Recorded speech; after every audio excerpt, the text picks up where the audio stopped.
So you get me the link to someone. I'm gonna need it.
Whoa.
Screenshots on. Yeah, as long as I can see it. I'll send you one now. Yeah, please. I'll just read off all that. Yeah. I'll send that on. CDN.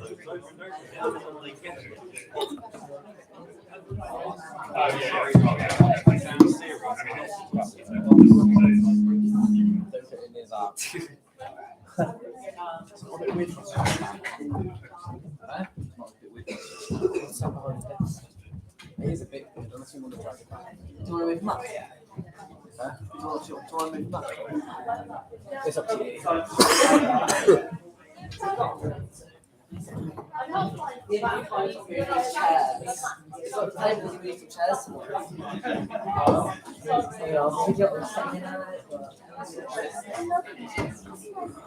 Well, first when we're swapping those, do you want to speak back to me? Transfer, but I know what.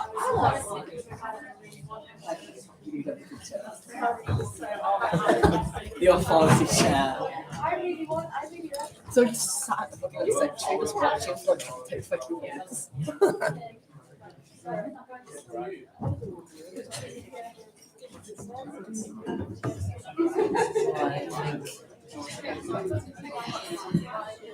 Hi everyone, can everyone hear me okay? Is that good?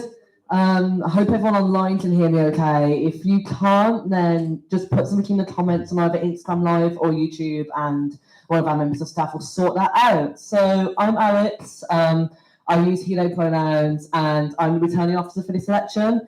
This is Alvin, he uses he, him pronouns, and he's the deputy returning officer for this election. And we'll both be hosting the event tonight. A few things to note before we begin. So kind of how it will work. Candidates running for each full-time officer role will speak in turn, starting from the role of the least candidate, so that with the most. Obviously, this is like, not everyone may have turned up tonight. We've done it based on who's running in the actual election. Each candidate will have 1 minute and 10 seconds to answer each question. Questions will be submitted, audience questions will all be submitted online via our Menti platform. So if you go to, I believe it's menti.com, and there is a code on the board over there, please submit your questions to us because we want to hear them. It's about students after all, and making the student, it's your union, so please submit your questions. As well, so the link as well for people online is in the description of the YouTube live stream, Instagram Live. I'm sure we'll get that in the chat for you in a second. We will have two questions from us, provided there are no Menti questions in advance, and then one question from the audience. But yeah, so throughout this event, all candidates and audience members alike must remember to follow the election rules. In terms of this, you're not allowed to campaign ad hominem, which means essentially attacking the character, motive, or other attribute of the person making the argument or persons associated with the argument, rather than attacking the substance of the argument itself. Essentially, you can't insult any other candidates. This would count as misconduct or defamatory under Rule 4.18.1. Candidates are also responsible for their campaign teams, in that if you're an audience member who's part of a campaign team and you break election rules, it essentially could lead to the candidate you're representing facing the consequences. We also have one of our SU staff members here, Becca, who's just sat at the front. If you have any wellbeing concerns, we have a room, I think we have the downstairs seminar room booked as well, as kind of a chill out wellbeing space if anyone needs it. Overall, please help this space to be one of free and fair debate, and the chance for us all to celebrate and learn more about our fantastic candidates and their campaigns. Yeah, a few other little quick things as well. Menti questions will be addressed to all candidates, so please not any specific ones. And for candidates, we will be ringing a bell. Do you want to test the bell? Yeah. At the end of your time, and we have a 15 seconds wrap up warning as well. So we're going to start with Wellbeing Officer. So can I have Naila to the front, please?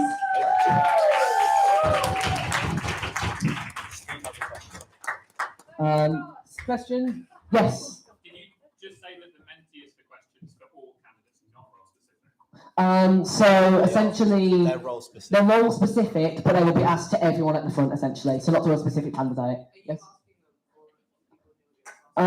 So we will be asking them, but they will obviously come from you. They're just going to be essentially make sure no one's sent in any rude questions essentially before they're read out. Right, so Naina, how are you? Yes. You said there'll be a 15-minute bell. Is that the same bell? 15 seconds, sorry. That'll just be on a sign, Okay. and then the bell will be one at the end of your time. So I'll pass you the mic. Can you hear me okay through this one? Does that work? Yeah. Right, brilliant. So Naina, I hope you're doing well. Can I ask you to list 3 things that you're most passionate about regarding making change as an officer? Hello, can you hear me? Okay. So some of the bigger things that I've been looking at is like crisis support within the university, sort of working towards making sure that security is welfare focused, has emergency mental health support, is trained in mental health first aid, safeguarding, crisis intervention, and de-escalation, essentially because we don't want cops on campus again. That was awful. We really don't want that to happen again. I want to work on the university, like reprioritizing student well-being, building trust in the student body to actually reach out to them rather than having them seek support elsewhere, just because we have kind of seen how the universities has long waiting times. The support isn't really as good as it used to be. And the last thing I want to kind of focus on is like supporting marginalized students. We've seen like so many communities go through so much because the university is sort of actively harming them. We've had really, really terrible things happening, and I kind of want to work with the university to make sure that that doesn't happen, and also with the SU to make sure that we have safe spaces for those groups in our union, and working with the university to make sure that happens. Brilliant, right? So, I was going to say, just for noise levels as well, can we try jazz hands maybe? Just for like, if anyone in the room just like wouldn't be the best with like loud noise. Cool, that's my bad for not saying it earlier. But no, so the second question for you, Naina, can you name one way that the union or / university is seeking to support student wellbeing and explain how this could be improved? I think like one of the main things that is really important to me is after I'm in my 3rd year and after accessing university support throughout my 3 years, is making sure that like all processes are streamlined, funded better and are really transparent. Making sure that the university is like offering support at every level. So your academic advisor needs to be like briefed on all the support that you can access, know where to signpost you, but also tutors for every classes, knowing where to signpost you, not having to wait three weeks to get your reasonable adjustments in place, or waiting to hear back for your exceptional circumstances claim for 2 months, or waiting for your appeal for really, really long, having the reporting system in one place, getting support like within 24 hours if you submit a report, having housing support, just making sure that the university is kind of not leaving you in crisis, and having more funding and a way for the university services to work better and for students. Brilliant, thank you very much. And question from the audience to close it out. How are you going to make sure that you work as a team with the other full-time officers? I mean, I think working as an officer team, I've been a part-time officer this year, so I've worked with the full-time officers a little bit, and it's been really clear how they kind of work together and make sure that they're like supporting each other in every way. And one of the things I've kind of noticed which works really well is like knowing what the other officers are working on and seeing how you can collaborate with them and how you can help them in those spaces. For example, I mean, like off the top of my head, for example, Neve's working on like better housing and more affordable housing for students, and that's something that kind of links in with cost of living, and just working with other officers to make sure that you're pushing for things with the university on different levels and making sure you're doing it together rather than sort of butting heads and doing it in different ways and different strategies. Brilliant. So thank you so much, Naina. Everyone give a jazz hands, essentially. But yeah, well done, Naina. Thank you so much for coming to speak to us today. Yeah.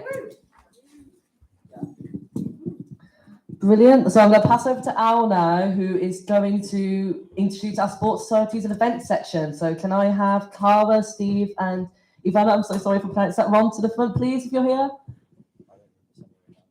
Oh, yeah. Yeah, pass it to the candidates. Then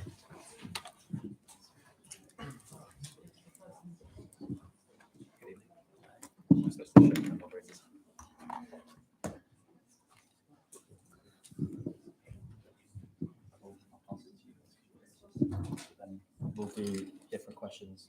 Carl can go first. The next one sounds good. Cool. So first question is, list 3 things that you're most passionate about making change for as an officer. Hello, everyone. Can you hear me okay? Thanks for being here. Yeah, 3 things I'm passionate about making a change as an officer. Number 1 is the student union being a well-functioning organisation, just to be blunt. I think particularly as students, we have loads of brilliant ideas. We have loads of things that we want to do with the best will in the world, but it's not always possible. Sometimes people are waiting ages to get responses. Sometimes the institution isn't responding to things as quickly as possible. Sometimes staff are incredibly burnt out and running around. We need to sort that out. Number 2, I speak to lots of students at Sussex about things they're going through, and I work for the National Union of Students. I talk to students and student leaders all over the country, and I will never stop being shocked and angry about the living situation during the cost of living crisis that we're in. We pay a lot of money and we give up a lot, 3, 4, 5, 7, 20 years to be part of university, and the living conditions for students really aren't good enough. And then that kind of leads on to the third one, which is a sense of community. I think when university and student union life functions at its best, it can be a really beautiful, inspiring place where people have fun, meet people, try new things, have a wonderful time, and really feel part of something. And I think, I really feel like everyone should be able, is that 15 seconds? To be a part of that. Thank you very much. Do you need the question again?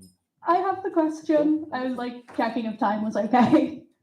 Yeah, so I've taken the question in a bit of a different direction, looking at it directly within the role. So for myself, it's access and inclusivity in our groups, because often for international students, for disabled students, we are excluded. I've worked this year with sports, with the current officer, to have accessible sports and have training on that and how to do that. A big part of that is also including hybrid and having all events that we can have a hybrid basis. I want to be able to support students in running their groups with whatever way it's needed.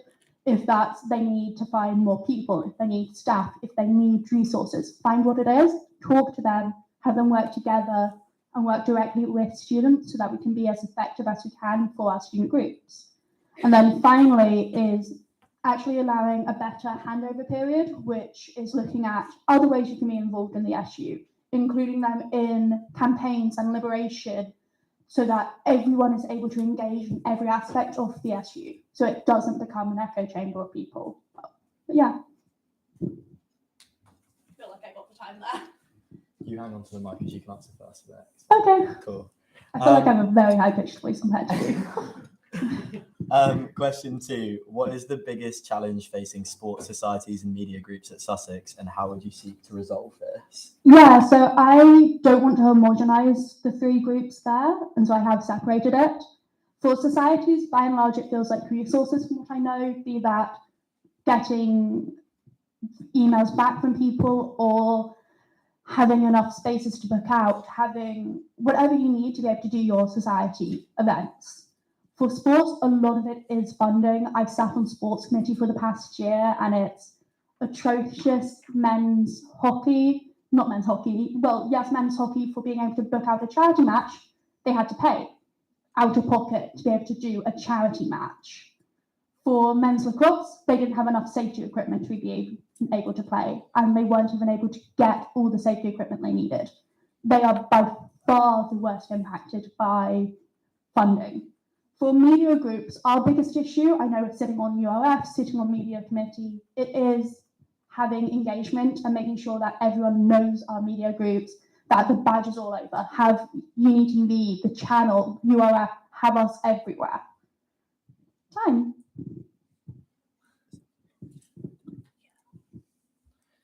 Do I just go, or do you want me to repeat the question? Sorry, I just sorted the question out. Don't worry. That's right. Yeah, no, my next question. Wait, Oh, Steve. I haven't answered that. oh, I'm so sorry. That's all right. Don't want to hear it. You're in for a Do you treat. need me to repeat the question, or I wasn't sure whether I was supposed to go. Or sorry, I was supposed distracted. to repeat I'll ask the question again.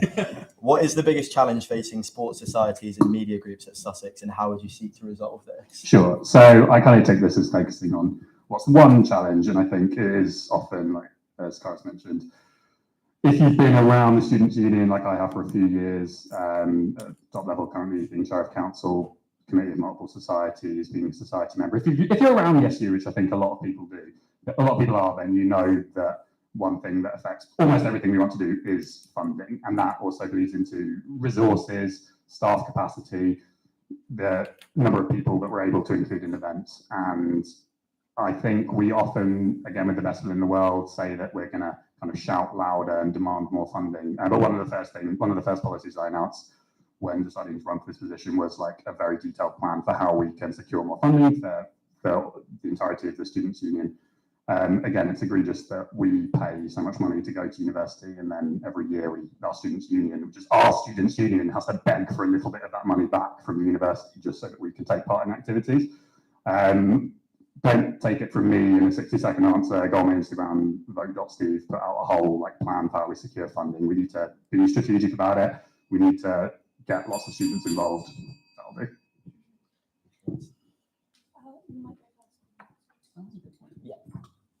What's the next question? The next question is one from the audience, and it's, what motivated you to run for the role? What motivated me to run for the role? Thank you. So I was first a student, betraying my age, in 2014 to 2015. And I did 2 years of an undergrad at Manchester University, and then I dropped out because of mental health issues, because I didn't feel like I was part of the university community. And then I spent a few years working, running youth programs around this country, internationally, and then a few years as a political campaigner.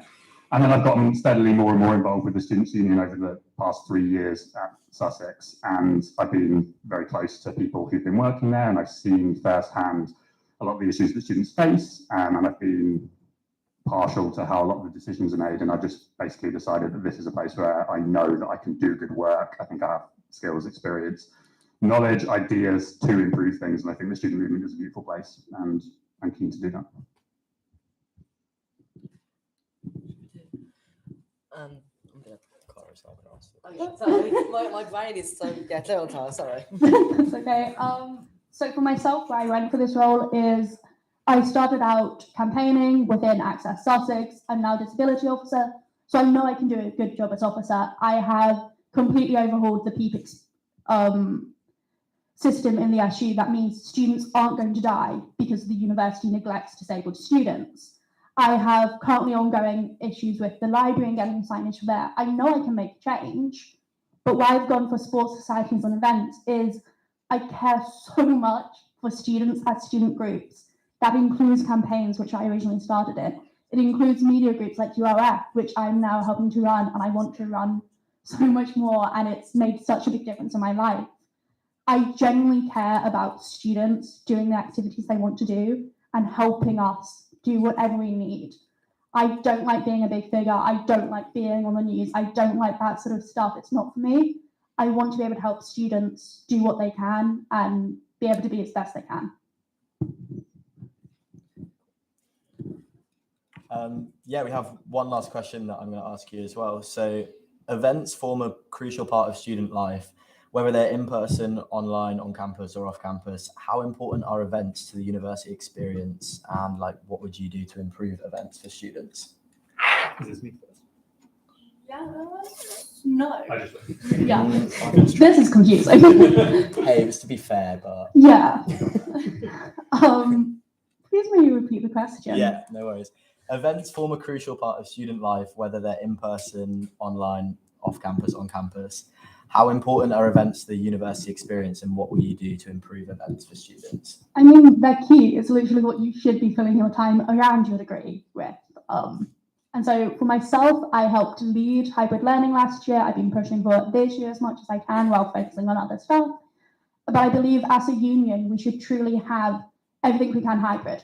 So this, to a level, is hybrid. Council should be hybrid. Meetings should be hybrid, but also have hybrid society events and meetings that maybe have board game society where you can do stuff online and play digital board games. For craft society, maybe you can pick up resources and you can be on a Zoom call or whatever and do that event. Have hybrid events, have hybrid everything, because it means we aren't excluding people because they can't make something that time. I spent a lot of my time in the hospital or other places, and so having hybrid truly means that everyone can be involved. And when we can't make it hybrid, see how we can make it as accessible for all people, particularly disabled people, as possible.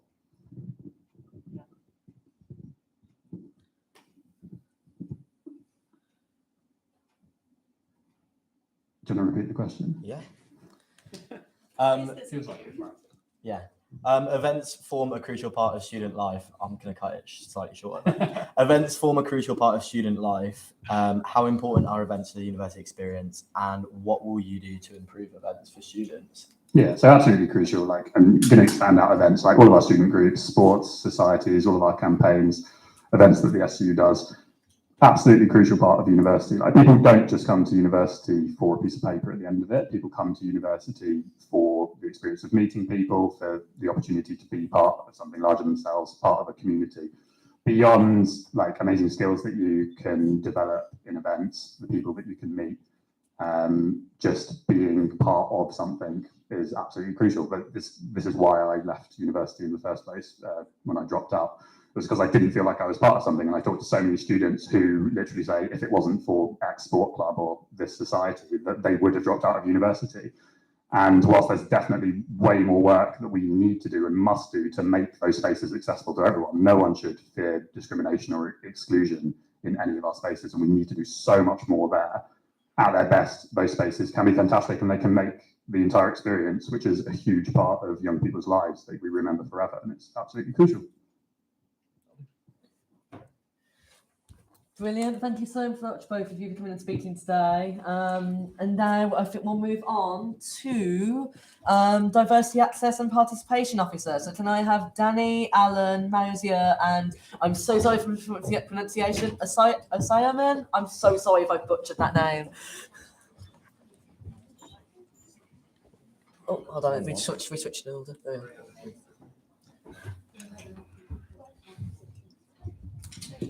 I will pass you the microphone. Also, just for a bit of clarity, because we had one less person attending that last, we didn't have all candidates, we'd added an extra question. We'll probably do this kind of going forward. If we're not having full attendance, then add an extra question on, essentially. Right, so thank you. Is that everyone? Brilliant. Thank you all. Thank you to all of you for attending today. I look forward to asking you some questions. So I'll start off again with list 3 things that you're most passionate about making change on as an officer. Okay, hi everyone, my name is Danny, my pronouns are they, she. I've been speaking out today, sorry. So the first thing is affordable and accessible housing.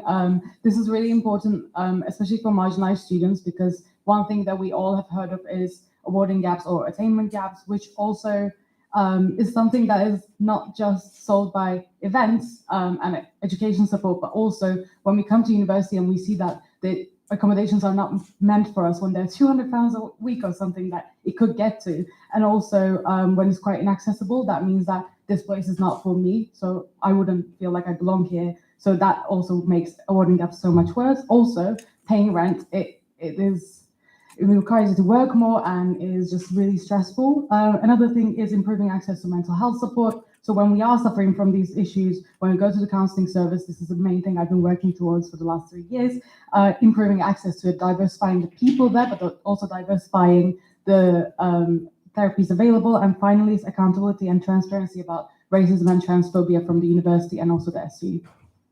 Also, of course, strikes.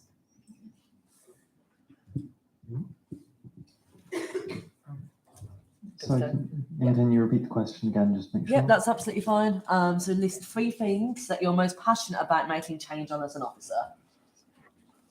Hello, my name's Alan. 3 things I'm most passionate about when it comes to making change as an officer. First is honestly just transparency. As a student who has been here for up to 4 years now, having done my undergraduate here and doing my master's here now, it can feel so isolating when you just have no clue what's going on, and sometimes it feels like there's so few avenues for learning about what's going on, and when there are, they are just so spread out. You'll have one thing on the Instagram page, one thing on the official website. Sometimes it's buried behind links. And even finding information about the selection was a journey sometimes. And honestly, just making information that we need available. There is so much of my life here that would have been made so much easier if I just knew where to go. So many financial problems that would have been resolvable if I just knew that there was a student finance drop-in and then learned that they'd randomly cancelled that without declaring it. Part of accessibility is making sure that people know where they can access stuff, and that's such a major issue at the university, so that's definitely one of the major ones.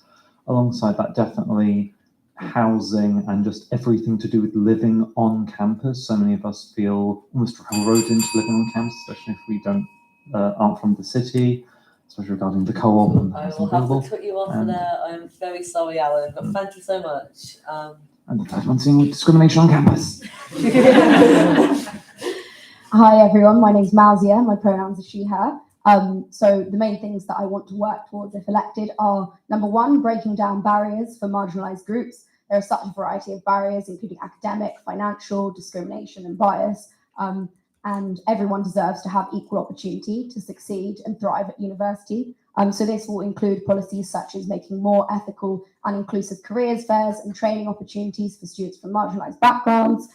It will include extending student staff co-producing the curriculum program to make sure assessments, readings, and the whole of the teaching is made accessible for all students. And it will also include working with campaigns like the No Invasive campaign to make sure exceptional circumstances criteria is widened. Number two is cost of living support, but also just general living support. Obviously, this is something that affects all students, but as in wider society, it affects marginalised students the most. That's, you know, affordable, nutritious, culturally diverse meals, cheap buses. And then number three is more funding for liberation work.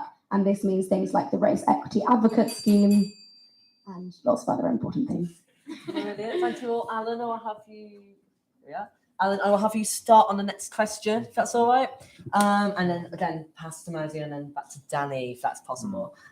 So what needs to change about Sussex, be it a union or university, to make it more inclusive of every student on campus? I mean, absolutely. The main one is make every place that students need to be on campus physically accessible.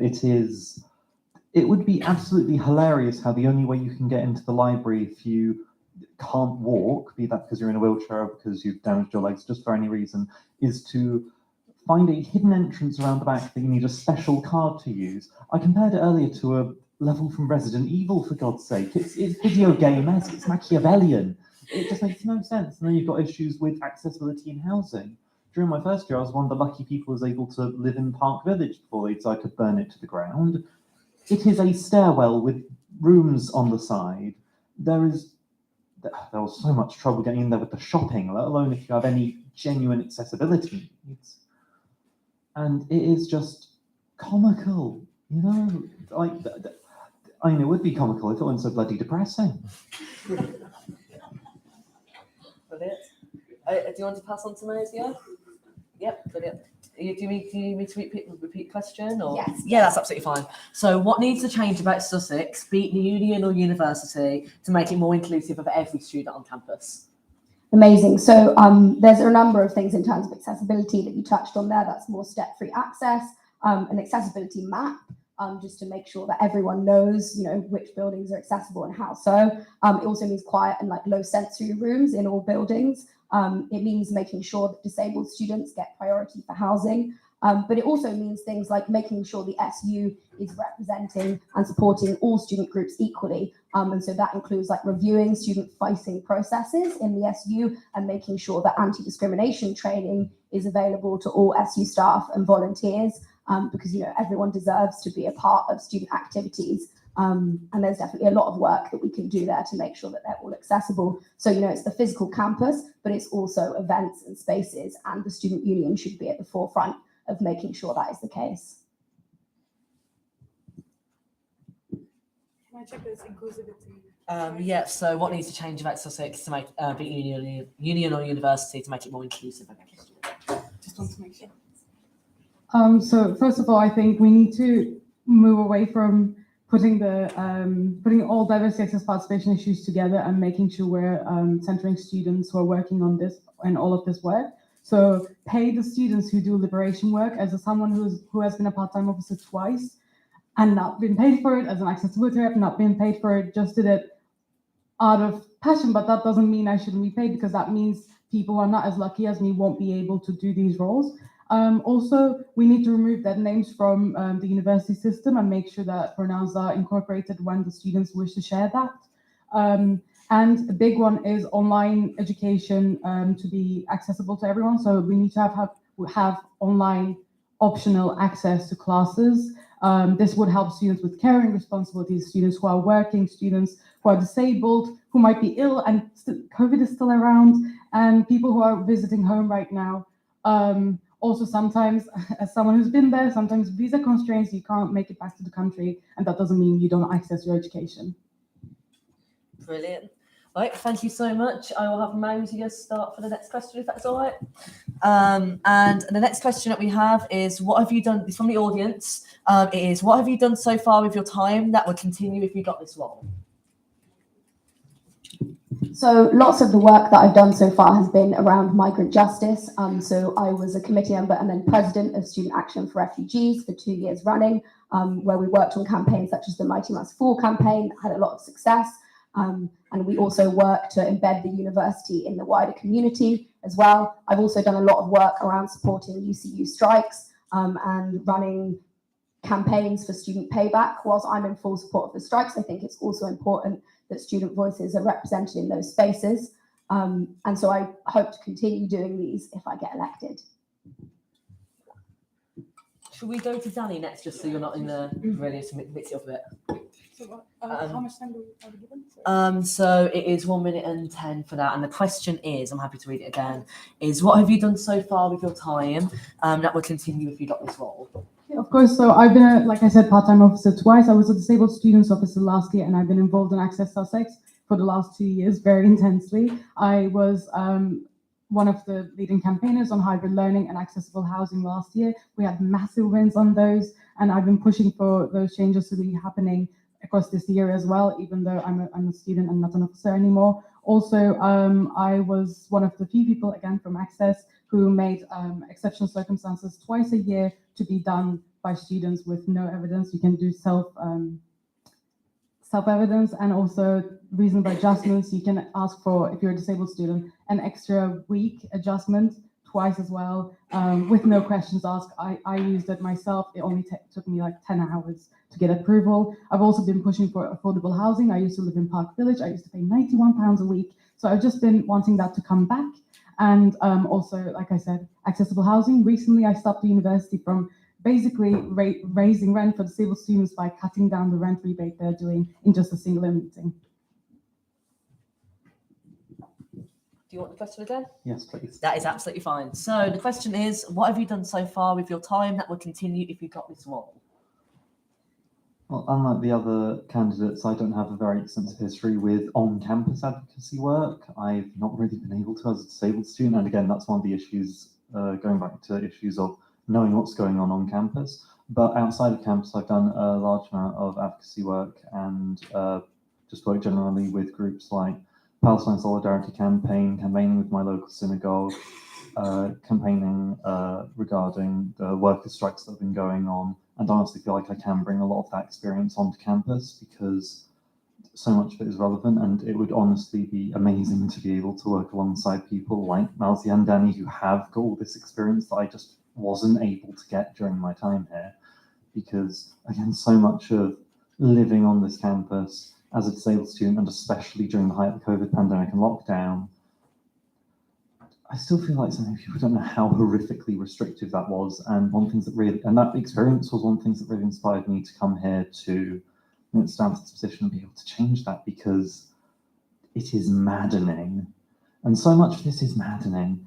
And honestly, I want to be able to be involved like everyone else has with changing the system. Have to cut you off there. Thank you so much. And then, Danny, are you okay to start for our last question? Yeah. So the last question we've got for this role is, do you have any specific plans to support LGBT plus students? Yeah, of course. So I've been a member of the LGBT Society. So one of the things I'd like to do is grow the Cultural and Liberation Network that also involves the LGBT Society to ensure that lots of queer events are actually inclusive and accessible to lots of people who feel more comfortable in spaces that are also dedicated to them, their specific groups as well. Also, like I said, dead names, get rid of them from the university system. Pronouns, they need to be available. And more gender neutral toilets, we need them. I'm surprised that we have so many toilets that are not gender neutral currently on campus. And again, pushing for support for students who face transphobia. We need to make the university uncomfortable, and we need to make sure people are being held accountable for transphobic actions, and we need the SU to also support trans students. Yeah, that's absolutely fine. Do you need a question again? I was going to say me or Mouse. Should we go down the line, essentially just like Okay. what's the first one? Question again, please. Yeah, that's absolutely fine. Do you have any specific plans to support LGBT plus students?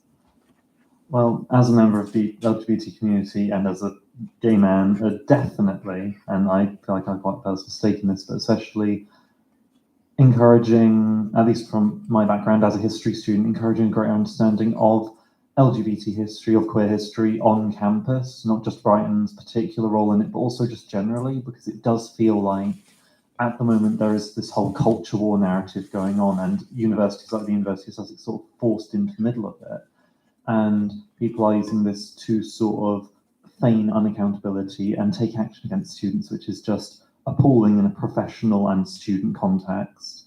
And I feel that educating people on the history of just LGBT people generally and on the LGBT rights movement, and showing people that we have existed for centuries, we will continue existing. I mean, heck, the first transgender affirming surgery was held back in the 1920s. We are not new, and we have always been here. And I think establishing that for some people who just aren't taught this will help shift that barrier, because again, there is an ongoing cultural narrative, and it is dangerous to students. So probably going to be building on quite a lot of the amazing things that you guys have said and some of the stuff that I mentioned earlier.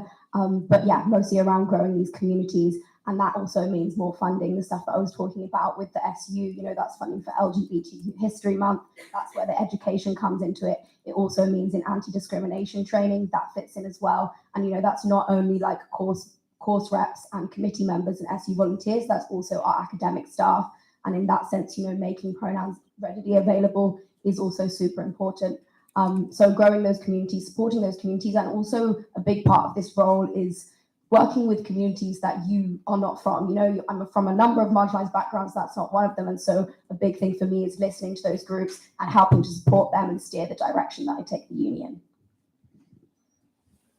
Brilliant. We've heard from everyone there, haven't we? I haven't yet. Brilliant. Right. So thank you so much to all of you for coming and speaking today. And as with everyone else, best of luck with your campaigns. So we're going to go for a quick break for about, I think we're going to go for a 10-15-minute break. So we might have some pizza still left at the front. Reminder of the Menti, so menti.com, and then type in the code there. You can ask questions for the roles to come. And then, can we have any part-time officers who are happy to hear from people today? Can you raise your hands? Part-time officers who want people to come and speak to you. Look around the room. Here are all the part-time officer candidates. Not all of them, but some of them. Please come and speak to them and learn about what they want to do and how they want to make Sussex a better place. But we will be back at, I'm going to say 20 past. So have a short 15-minute break. Feel free to go to the toilet, get some drinks, pizza at the front. Thank you so much for coming.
ready to go.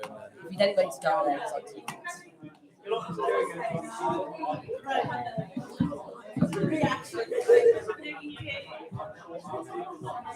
go back to student living sustainability. Yeah.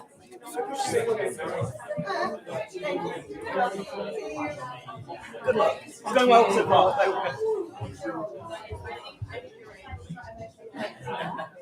It's okay.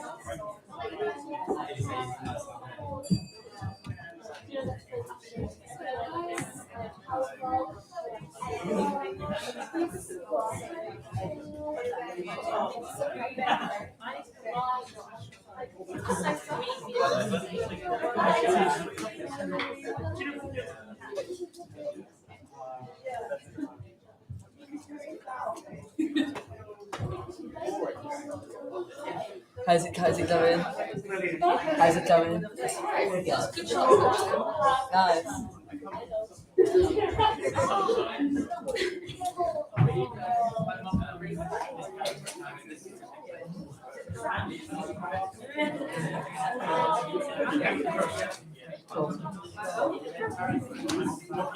Right, everyone, I think we're going to start, get ready to restart. Can everyone take their seats?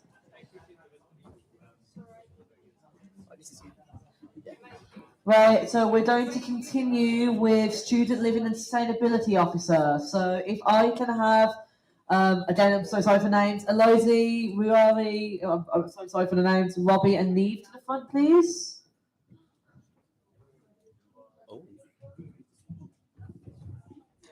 Have we? No. No? Hi, so anyone else with Student Living and Sustainability Officer? She was here a second ago, so. Would be good if Neve could be here for David. Thank you. So we'll give a second for Neve to come back in. Does anyone know if any of the other officer candidates are going to be here? If anyone's fancy them? Okay. It's okay. All right, I'll pass over to Alvin, who will be presenting this section.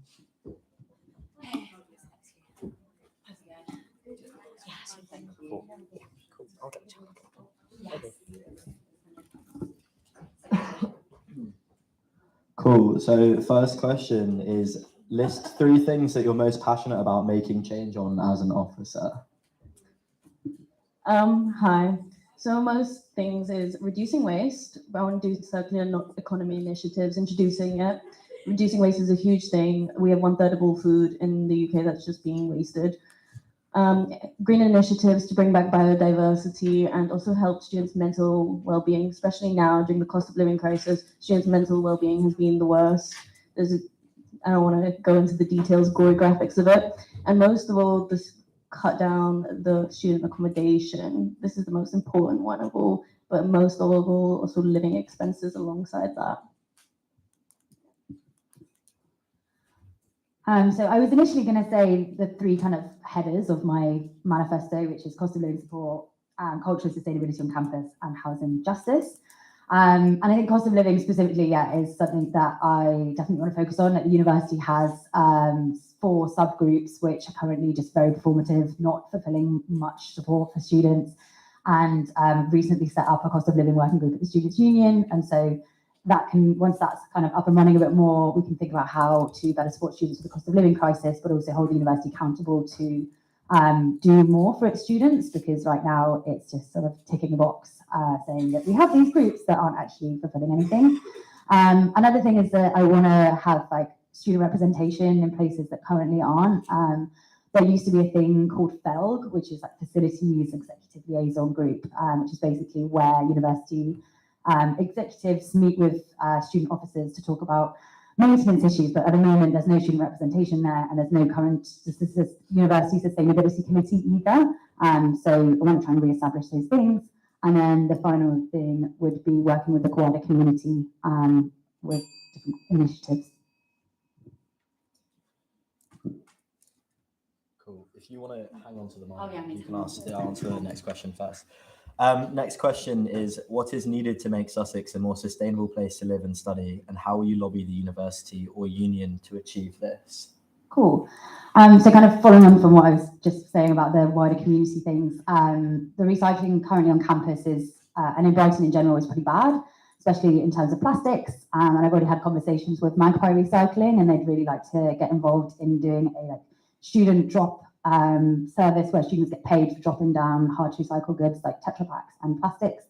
Also, would like to work with Old Tree Soil to work with Roots here on campus and to get community composting scheme up and running so we can have like rich soil, but also for any food scraps that come from the kitchen can be converted into soil, which is what we need for biodiversity.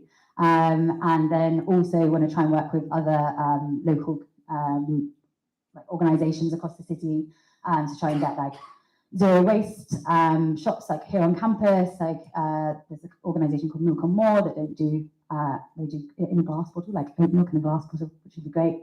Re-establish a sustainability committee, support the conservation collective on campus, which is basically a load of like conservation spots across campus, to make sure that they are protected, supported, and funded by the university. Thank you. Can you repeat the question? Yes, definitely. It's what is needed to make Sussex a more sustainable place to live and study, and how will you lobby the university or union to achieve this? Oh, all right, perfect. Well, then going on from what she said, yeah, recycling isn't working out. It is really low. And what most of all I want to do is introduce circular economy living. Most of all because if recycling, we're dependent too much on people to do this recycling. Whilst I feel like if we put circular economy initiatives in student accommodation, refillable laundry detergent, refillable soap, to add that to student accommodation, make it more of a community. They go down to the laundrette, they go and refill. I think these things could definitely cut down recycling and cut down waste already on campus, especially food waste. We also need to do that. Compost bins are great. We do need to have more student accommodations with compost bin. It needs to be easier. It needs to be incentivized. And, excuse me, we also need to biodiversity. UK is one of the worst in Europe for biodiversity. How can we do that? We need green initiatives. The walls need to be, we can add green walls. This can increase biodiversity. These small things, which we don't think are very big, they can increase our area so much more and make us happier. But also for Sussex to be sustainable, we also do need to have more inclusive living. There's no other way around it. There needs to be cheaper accommodation, and that's it. Yeah, hang on to it. Cool. The next two questions are from the audience, so thanks for those. Cool. What will you do about pushing the accessible housing policy? About pushing? Well, basically, I want to have negotiation with the universities because we do know right now there's 25 that if under 25k household income, you're allowed to get 120 in housing accommodation, which is great. But there's still loads of people. We need to bring back first generation scholarships. I want to, when lobbying the university, most of all, I want to speak their language. What do they listen to? Financial incentives, and how generate in the long term, how much does it generate income for their university? If they cut down housing altogether, that won't work. So what they want to do, we want to find a way to be able to have all the students to have cheaper accommodation, 1/3. So I want to have more petitions, more students involved, more to speak to the uni.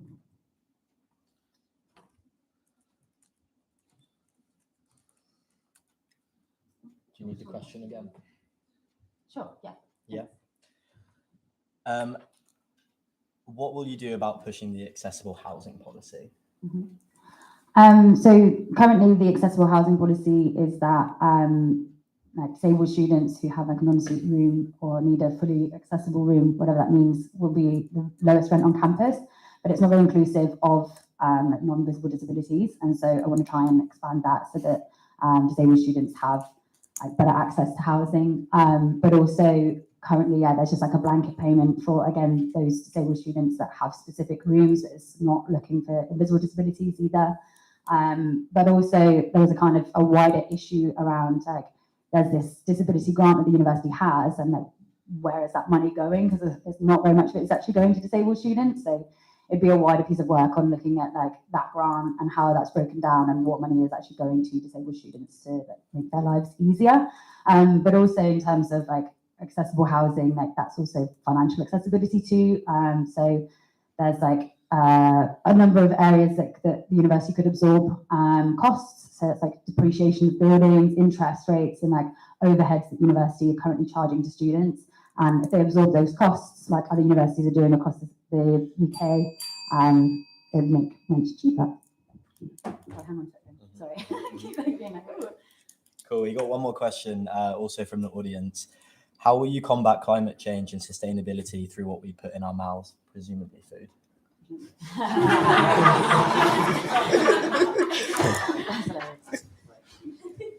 Cool. So basically, like the university is obviously currently doing like a huge like catering review at the moment, and they're going out to tender. And a lot of that has been around like doing focus groups with students.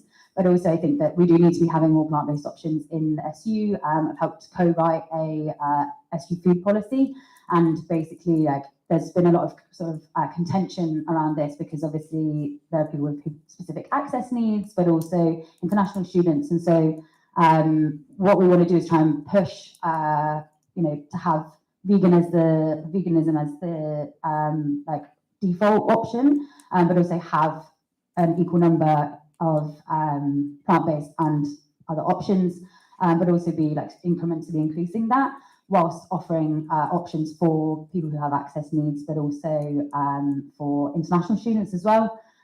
Because yeah, like there's a plant-based uni campaign which I've been involved in, but our student body has been also very respectful of the fact that we also have diverse student needs, and those need to be respected as well.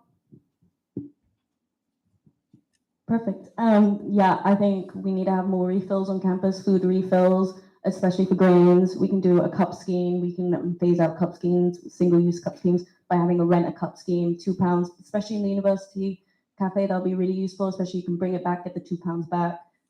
This will cut single-use. And we also want to get food from localized areas, from local communities, from farms nearby. We want to keep everything, and we can also grow a lot when we know we have a community garden. We can also grow more through that. And I just think everything, whilst veganism is definitely a beautiful thing that does cut carbon emissions, the way we can do it is maybe one day a week. We can have no meat on campus, but these small initiatives will actually, in these big numbers, especially on campus of like 19,000 students, will do a huge difference. So, yeah. We have another question, which I think I'm going to ask because we're missing 2 candidates from this anyway, so I think we have extra time. Yeah. Okay. Yeah.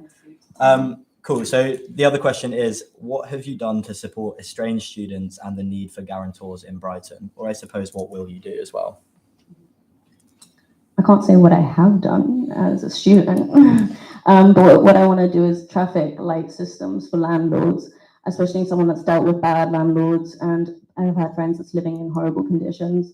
I think there definitely needs to be a way that students can come to this SU, also to understand where their rights are, where they stand, what they can get, where they are. Like, I don't think a lot of students know what legal advice or access they have, or what rights in themselves they have. I think that's definitely the SU can help with, and I think we need to hold landlords accountable, and the only way to hold landlords accountable, we have a traffic light system, which I'm not saying is going to fix the issue, but having a review of what they're doing right and what they're doing wrong, called out on the SU website by other students. Would you go back there, they're red and they've got loads of bad reviews? No. So I think having students having transparency, I think that's the main thing that's going to help keep landlords at bay.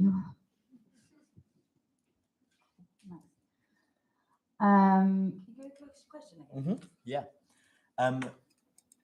The question is, what have you done to support estranged students and the need for guarantors in Brighton, but also what will you do?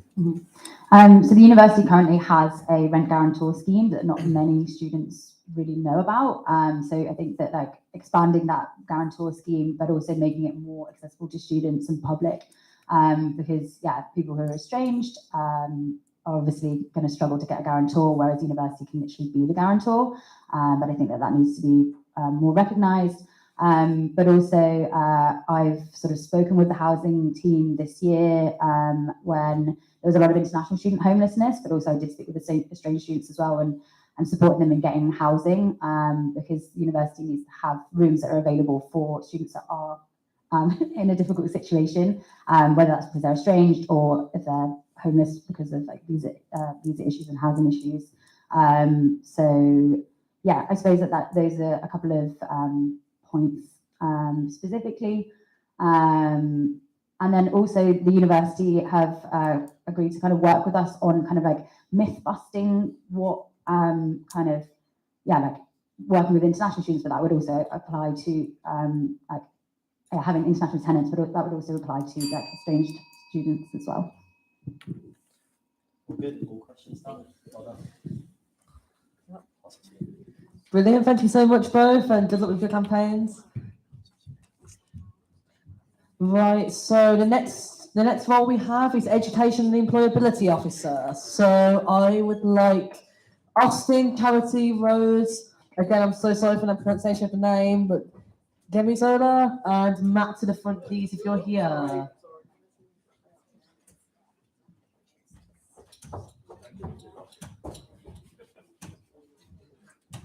Hello. Have we got any other candidates for education and employability in the room? Or is that all we've got? Right. So welcome both of you. I'm going to do 5, just as a heads up, I will do 5 questions just because there are less of you than are running in the election. So the first question, and I will start with you, Rose, is list 3 things that you're most passionate about making change on as an officer. Hello, my name is Rose. My pronouns are they, she.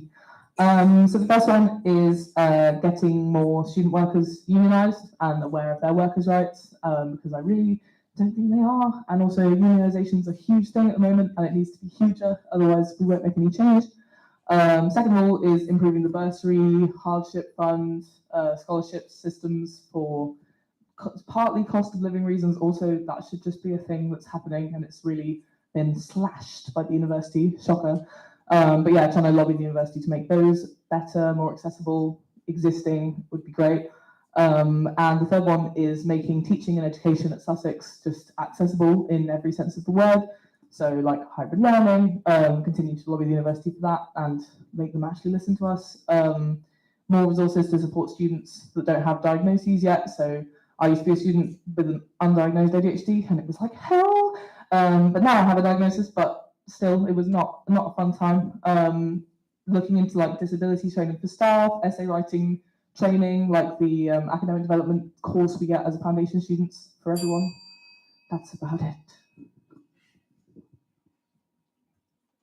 Yeah, can you repeat the question? Yeah, that's absolutely fine. So list 3 things that you're most passionate about making change on as an officer.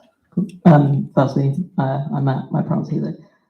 So yeah, definitely accessibility is a big one. Hybrid learning is not being implemented or even listened to by the university, it seems, at the moment. So I try and lobby them to get them to implement that. The opportunity to equalise education overall, student support has been outsourced drastically, and it's really not up to standard, and that also needs to change. And just improving the students' experience in general. I think currently students have a rough time, and this impedes their ability to access education and employability services. Yeah. Brilliant. So we'll move on to the second question, which is what is the biggest problem facing Sussex's approach to teaching and learning, and how will you lobby the university to address this? I'll start with you, Matt. Yep.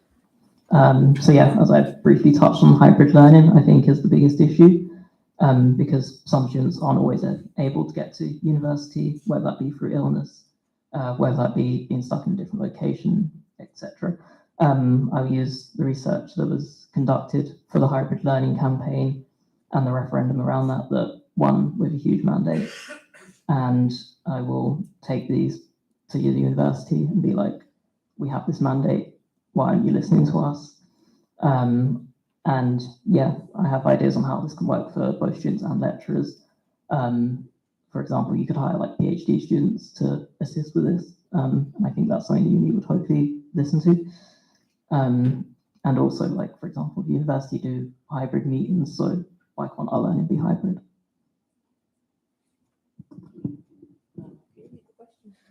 Yeah, that's absolutely fine. So what is the biggest problem facing Sussex's approach to teaching and learning, and how will you lobby the university to address this? Yeah, so I think the fact that the university focuses almost entirely on assessment is a massive problem. That there's no necessary support in place to like make this like allowed, really. So I'll try and ensure that there are better resources for students to understand and avoid plagiarism. I've sat on a lot of academic misconduct panels, and it's quite obvious that loads of students just don't know what plagiarism is or what it means. I think if you don't do a foundation year, the introduction to that is really, really subpar.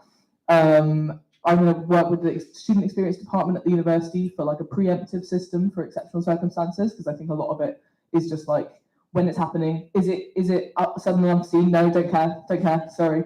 Trying to change that, because they just see it as students are lying at the moment, which is crazy, but here we are. And again, hybrid, so that students can actually access the content that they're being assessed on, because otherwise it's completely unfair and giving students that can come in person a massive advantage over those that can't, and there's no like support to make that like more equitable. Yeah. Brilliant, thank you very much. I'll start with you, Rose, for this next question. So this is from the audience, and the question is, what have you done previously to support students in their education and employment prospects? Or like, what will you do as well? I'm trying to add on to that.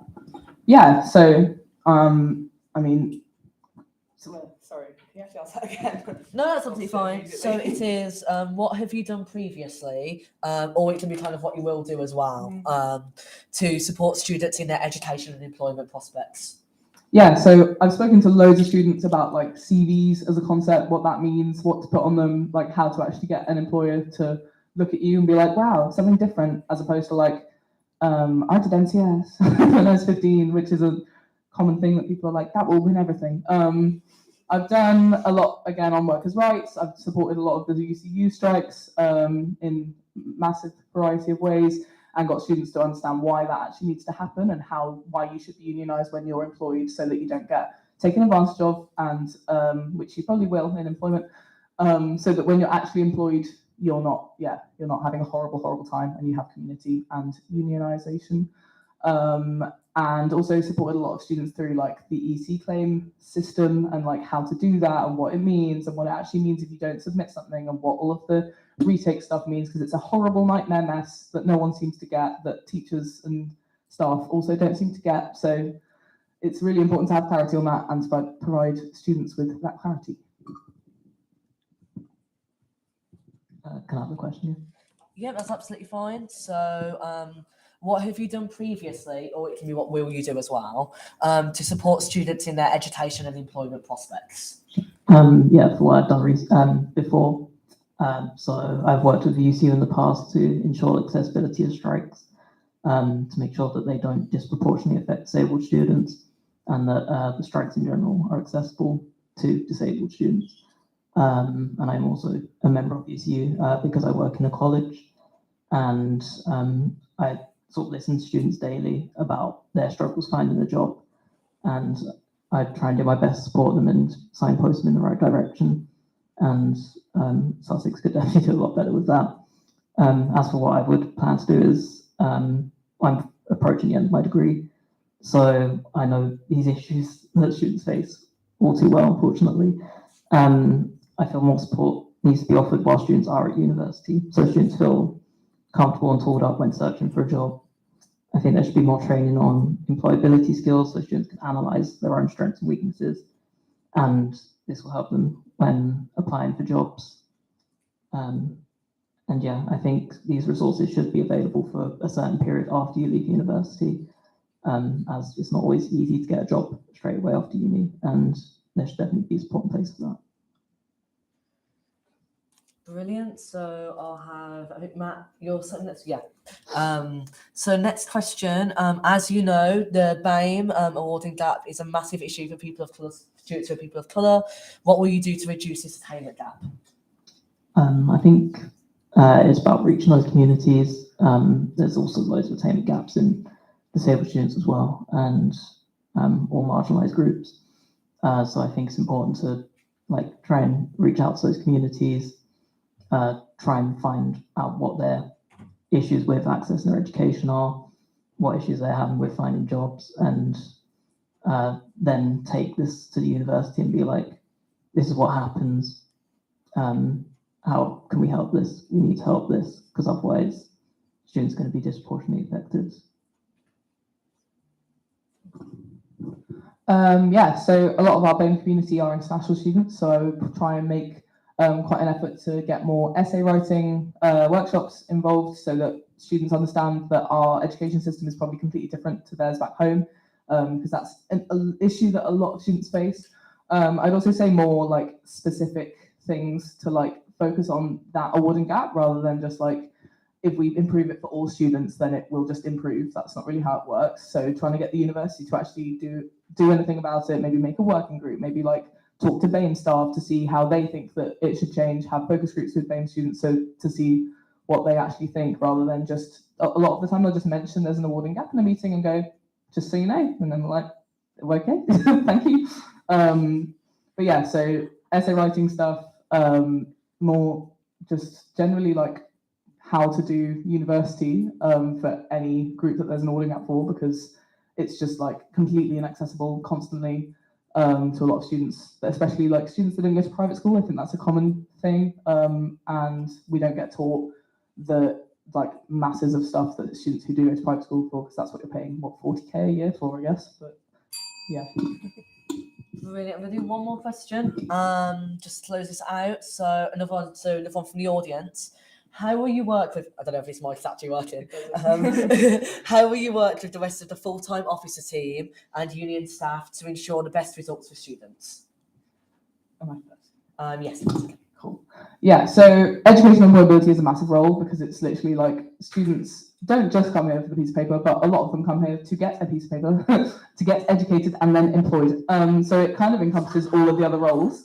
You love that one. So literally all of the other roles are like part of education and part of your educational experience. So working with other officers is like a really important thing. Like your well-being when you're being educated and then employed is massive, and like living somewhere safe and like not moldy is really important. So I've worked with student living sustainability officer. Again, like there's massive awarding gaps in all of the marginalized groups. So working with diversity access participation is really important to like improve that and like make things accessible for all students. But yeah, basically it encompasses literally everything. So working with the other officers is like a massive part of the role, because you can't do any of it by yourself. Can I have a question? Yeah, that's absolutely fine. How will you work with the rest of the full-time officer team and union staff to ensure the best results for students? Okay. Yeah, so I'll try and break it down by role, but with diversity access and participation, you'd be working with them to ensure equal access to education, to ensure that a diverse amount of opinions are being listened to help try and aid education and employability. With student living and sustainability, you don't want to be living in terrible housing, and you don't want to be like thinking, treading about the future. So hopefully student living and sustainability officer can assist with making sure that's not as bad, and from an education stance, that would make students feel a lot better. And in terms of well-being, again, focusing on mental health services, making sure that students are able to attend their lectures, their seminars, and if they're not, why that is, and well-being can play a part of that. With sports societies and events, there's student joy is a big thing, and your extracurricular stuff is important. And someone who's been involved with URF for a long time, it's been a massive part of my time at Sussex, and I want everyone to experience that. Brilliant. So thank you so much, both. Thank you so much, and good luck in the elections. Right, so we're on to our final role of the night, international officer. So a lot of people here. So eulogists, Hannah, Isabella, Medna, Mohammed, Andrilla, I'm awful with names. Toyin. I'm so sorry for pronouncing that badly. Paulina, Planju, Rico, and Tanmay. If you are here, please come to the front. Is it just Rico? Just all that.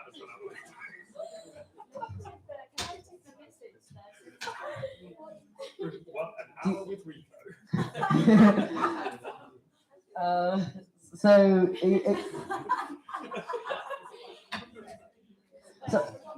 So I think we may just have Rico. Well, here are all the candidates for more information. Well, most of them probably have manifestos that you can read. But what I will say is I'm still very pleased to see you today, Rico. And I think I will probably go through I'll do 3 or 4 questions. And of course, this was scheduled for half an hour. It won't be half an hour, obviously, because there's a lot less candidates here that are running in the elections. But bear in mind that some people can't make it tonight for whatever reason. Please don't go and read their manifestos. Everyone are very busy students doing a lot of different things.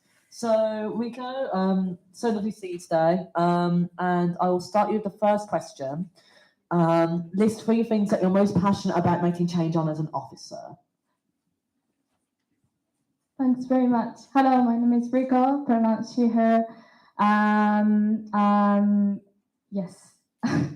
So 3 things that I'm really passionate about working on when I get elected is one of the things is lessen the international students' financial burden, because obviously we know that international student tuition fees are so exploitative. So much money the international students invest on, but so much less that they get from the university. And the second thing is close the international students awarding gap. And third thing is help promote a sense of community and well-being.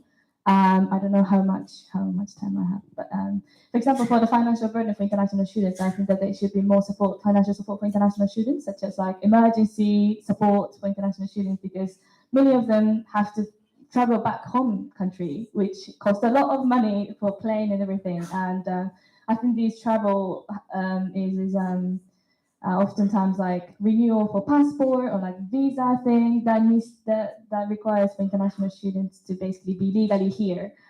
So why don't universities support that? And so these are financial support for international students are absolutely essential. Awarding gap and sense of community and well-being. Brilliant, thank you very much. Also, sorry to everyone at home that has been hearing this really loud the whole time. We can't hear it in the room, so I'm so sorry if that has been happening. The second question is, what is the biggest challenge faced by international students at Sussex, and how will you lobby the union/university to resolve this challenge? Thank you. Like where to begin?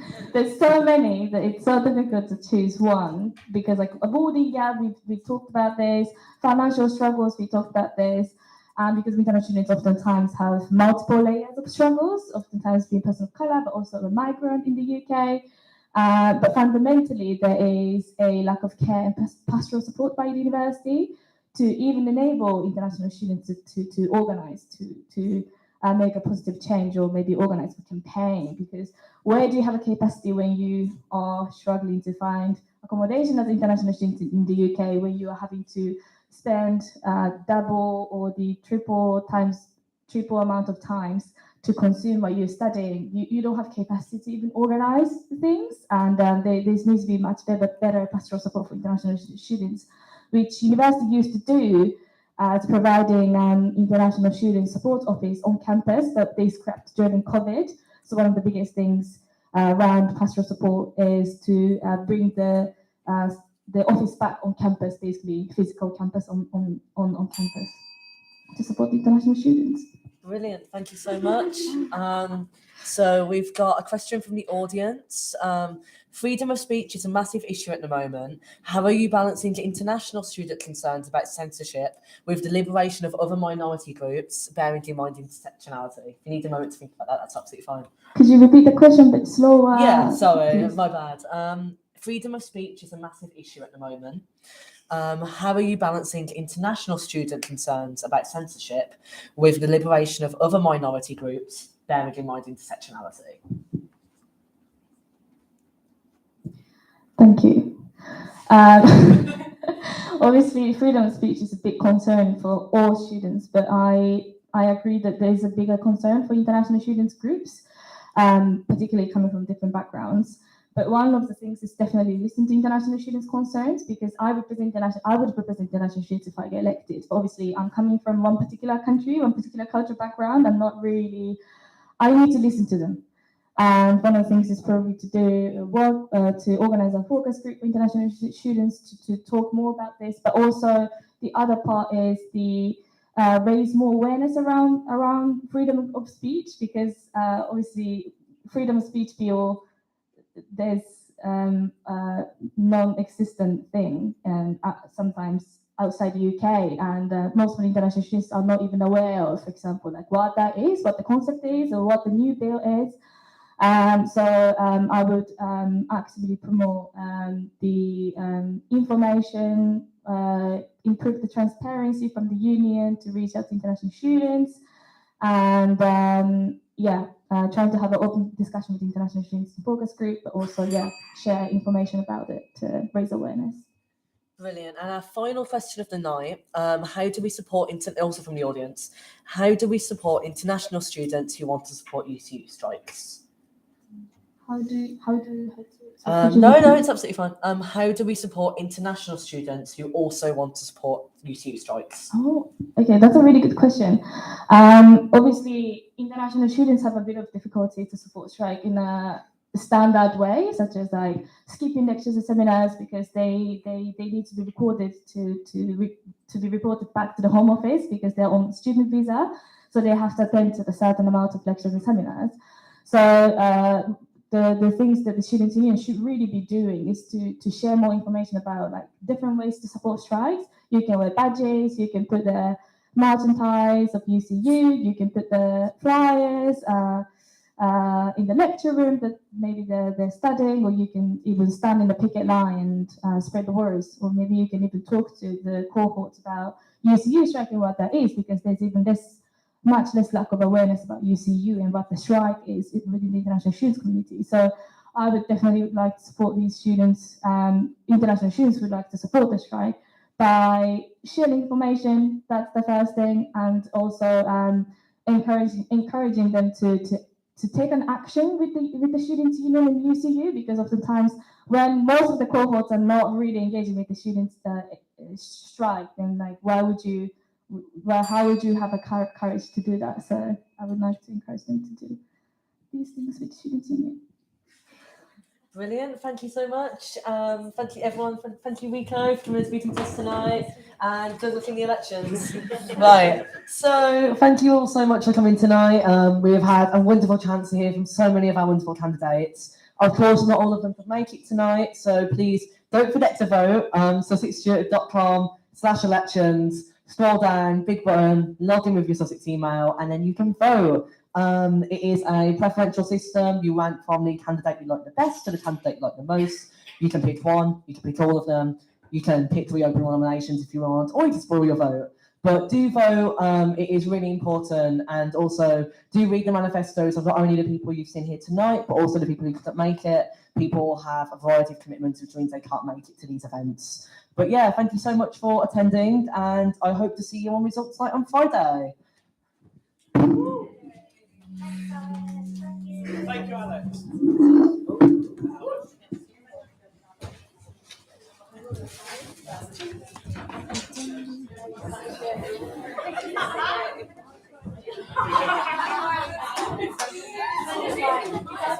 Hello. To turn the mic on.